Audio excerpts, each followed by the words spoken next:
నమస్తే, welcome to our channel. నేను ప్రియాంకరం. Saint Peters World Economic Forum సదస్సు రష్యాలో జరుగుతుంది. సో దీనికి నారా లోకేష్ గారు కూడా వెళ్ళారు. అక్కడ పుతిన్ గారి నుండి ఒక ప్రతిపాదన వచ్చింది. ఏంటి అంటే భారత్కు సుఖోయ్ Su-57 స్టెల్త్ ఫైటర్ జెట్లు ఇవ్వడానికి ఆయన అంగీకారం తెలిపారు. అయితే ఇక్కడ మిగిలిందల్లా ఇంకా నరేంద్ర మోడీ గారు యాక్సెప్ట్ చేయడమే.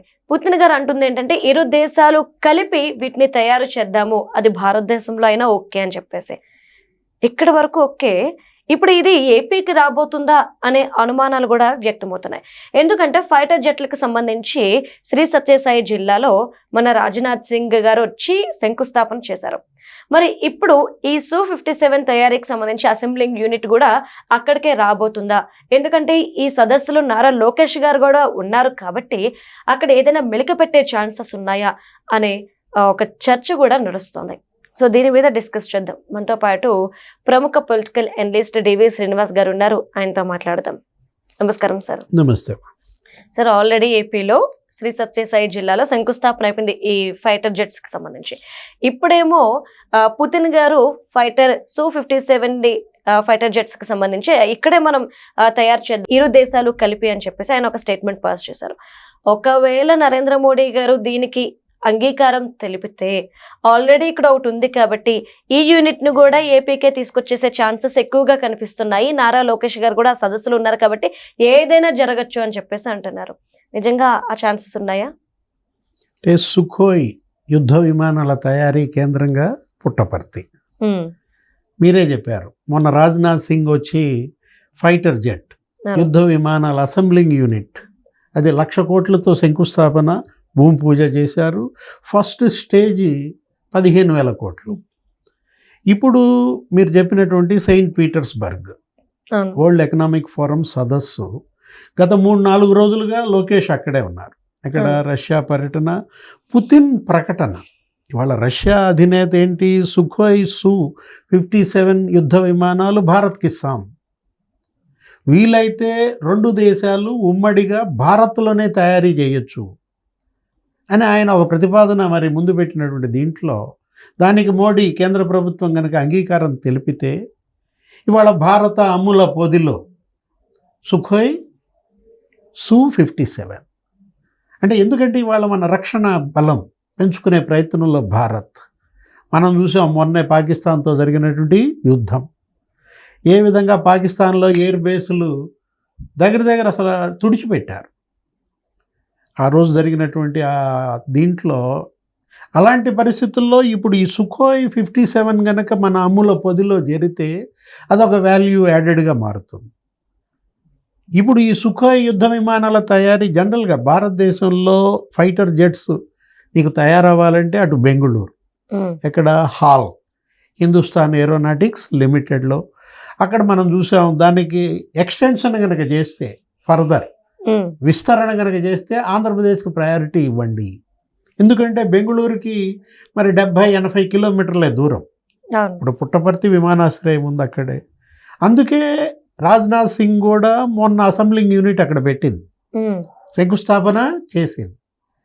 ఇప్పుడు ఇదే పీటర్స్బర్గ్లో అటు పుతిన్ ప్రకటన, ఇటు లోకేష్ అక్కడ హాజరవ్వటం. ఆల్రెడీ లోకేష్ రష్యా పర్యటనకు వెళ్ళబోయే ముందే ముంబైలో ఎయిర్ ట్రంక్ CEO కలిశాడు. ఎయిర్ ట్రంక్ CEO రాబిన్ మరి లోకేష్తో చర్చల వెంటనే మళ్ళా వచ్చి ముఖ్యమంత్రి చంద్రబాబుని కలిశాడు మరుసటి రోజే. నిన్న మనం చూసాం ఏంటి, రాబిన్ మరి ప్రధాని మోడీతో కూడా కలిశారు. అంటే మోడీతో కలిసి ఏమన్నాడు ఆయన, ఎయిర్ ట్రంక్ భారత్లో దగ్గర 5 గిగావాట్ల డేటా సెంటర్లు పెడతామన్నారు. అంటే 6 దేశాల్లో ఇవాళ ఎయిర్ ట్రంక్ బ్రహ్మాండంగా అటు డేటా సెంటర్లు లేకపోతే అనేక రకాలైనటువంటి వాళ్ళ కార్యకలాపాలు. అంటే అటు లోకేష్తో ఎయిర్ ట్రంక్ చర్చలు, చంద్రబాబును కలవడం, మోడీతో కలవడం. ఎయిర్ ట్రంక్ డేటా సెంటర్ నీకు విశాఖపట్నంలో వస్తుందన్నారు. ఆల్రెడీ గూగుల్ డేటా సెంటర్ని మించి, అంటే గూగుల్ డేటా సెంటర్ ఎంత 1.5 గిగావాట్సే, అంటే 1,38,000 కోట్ల పెట్టుబడులే.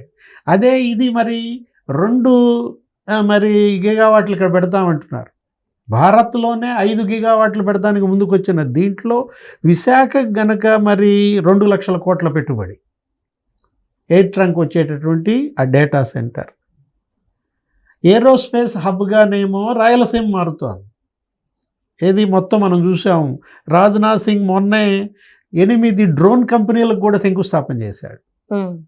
ఈ అసెంబ్లింగ్ యూనిట్తో పాటు ఫైటర్ జెట్ దాంతో పాటు 4,000 కోట్ల పెట్టుబడితో 8 డ్రోన్ తయారీ కంపెనీలు.